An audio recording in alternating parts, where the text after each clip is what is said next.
students, we start with a new experiment in electricity today. We will be taking two cells, they will be primary cells, and we will try to compare the EMF of both of them using the potentiometer. We will be comparing the two cells by the way of their EMF. These are the two cells E1 and E2, which you can see are connected in this circuit having the main body of potentiometer. Now students, we have made the entire circuit of potentiometer along with the two cells E1, that is the Lagrange cell that we are using, and the cell E2, which is the Daniell cell that we are going to use. We will try to determine the ratio of EMF of Lagrange cell to that of Daniell cell. Now, this cell that you can see in the circuit is the main driver cell E, one end of which is being connected to the first terminal of the potentiometer. The second terminal of the driver cell is connected to the rheostat. Later on you can see that the rheostat is connected to a one-way key. This key will further be connected to the last end of the potentiometer.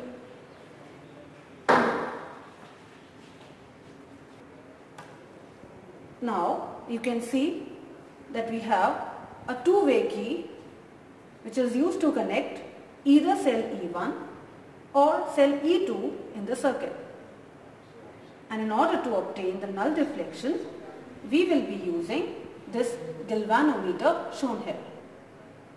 The other end of the galvanometer that you can see as a free wire hanging around will be used to make a connection of this jockey with any of the wires of the potentiometer. Now, let us take the very first reading of this experiment.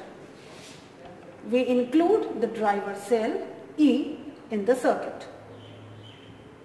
Now, let us include cell E1,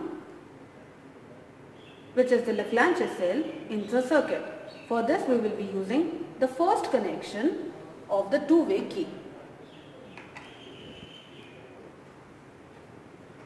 The rheostat is already fixed at a particular position, giving a particular amount of voltage to the wire. Now, let us try to determine the null deflection point. Since there are 10 wires in the scene, we obviously cannot go step by step through each wire. So the basic procedure here will be, you touch wire number 1 of the potentiometer. As will be seen in the galvanometer, we are having deflection only on the right side. That too is very large. If I come to wire number 2, the deflection is still on the right side. Wire number 3, again right side. Wire number 4, still the needle shows right. Number 5, still it is on the right.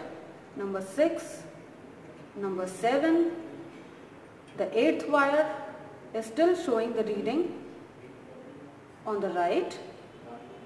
The 9th wire, if I come to, the needle shows deflection in the opposite direction. It means the switch over from right side to left side has already taken. It means I now have to see where on the 9th wire have I obtained the null point. So starting with one end of the 9th wire,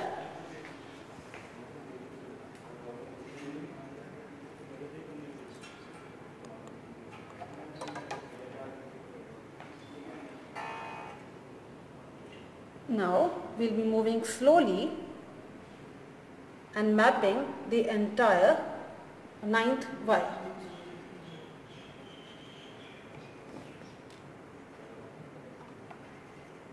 you can see the needle moving. I have to bring it to the 0 position. Now gradually it is moving towards 0 and I am near to the null deflection point. Finally you can see that the needle is showing me 0 for this particular position of the jockey on the 9th wire. We can clearly see this position and look out for its value in the scale above.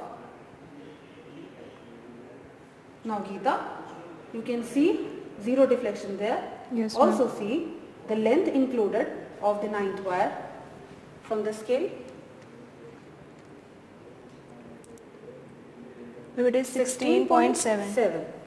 It's absolutely correct. So on the 9th wire we are getting a length of 16.7. Make a note of it as it will be further used in the calculation part. Now comes the turn of our second cell, the Daniell cell.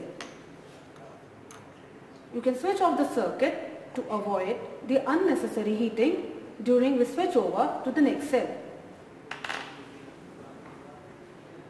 Excuse me, ma'am. Yes. How will we calculate the comparative EMF of the two cells? Well, we'll be taking the ratio of the two lengths that we get. Now I have included the second cell, that is Daniell cell, in the two-way key. And now let us include the driver cell in the circuit.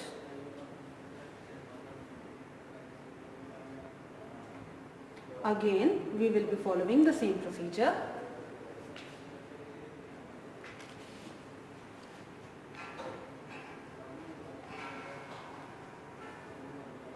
Wire number 1, deflection to the right, number 2, number 3, number 4, number 5, wire number 6, number 7. Now at wire number 7 you can clearly see that the needle changes the side of the galvanometer. So I have to look out for the value of length on the 7th wire itself. Let's start with the beginning part of the 7th wire.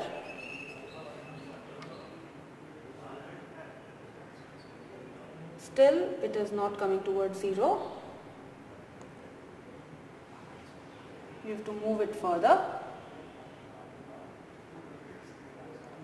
It has started coming towards 0.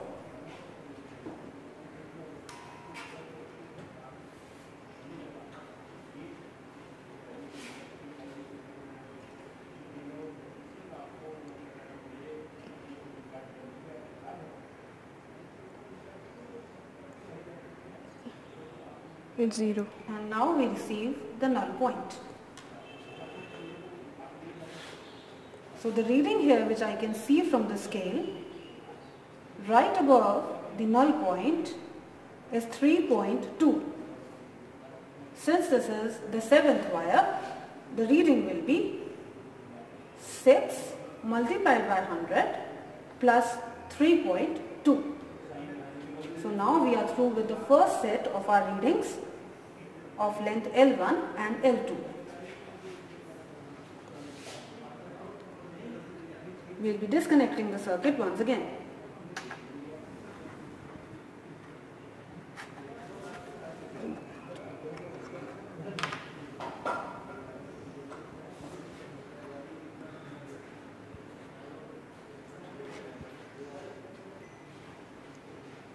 Now, for the second set of readings, we have included our cell E1 again in the circuit, and now I allow a different amount of current to pass through the circuit by adjusting the knob of the rheostat.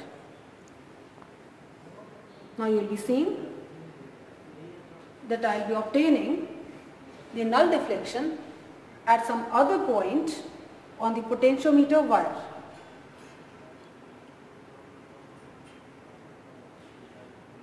You can see now I get a 0 deflection for a different reading as compared to the first reading for the cell E1.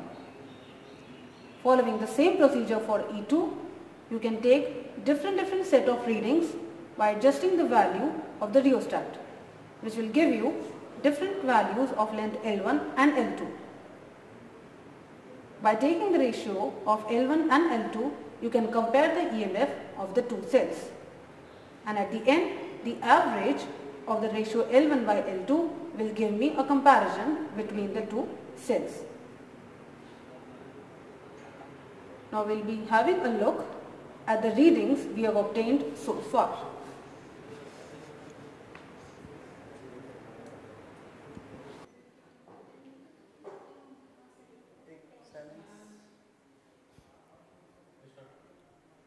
Now students, the readings that we have just now obtained on the potentiometer wire have been tabulated for you. Coming to serial number 1, as I had told you, we were receiving the null point on wire number 9 with the reading on the scale being 16.7. So the total reading will be, before this the length of 800 centimeter has already been covered, plus 16.7, that makes up to be 816.7. For the cell E2, we were getting a null point on wire number 7, which means 6 wires before it had already been mapped. So 600 centimeters plus 3.2 centimeters, which makes it to be 603.2 centimeters. Similarly, you can attempt by adjusting the rheostat for the different readings for the length L1 and L2.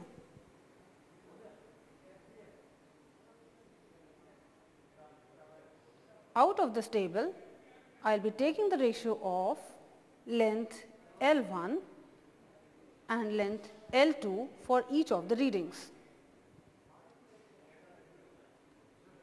This is the answer of our first reading, this is for the second, and this is for the third. When I take the average of all these three ratios, I receive E1 by E2 to be equal to 1.352. Students, this ratio can vary according to the kind of cells that you have taken. For our setup, the EMF of the Leclanche cell E1 is equal to 1.352 times the EMF of the second cell, that is Daniell cell. In this way, we have easily compared the EMF of two cells using potentiometer. That is the end of this experiment.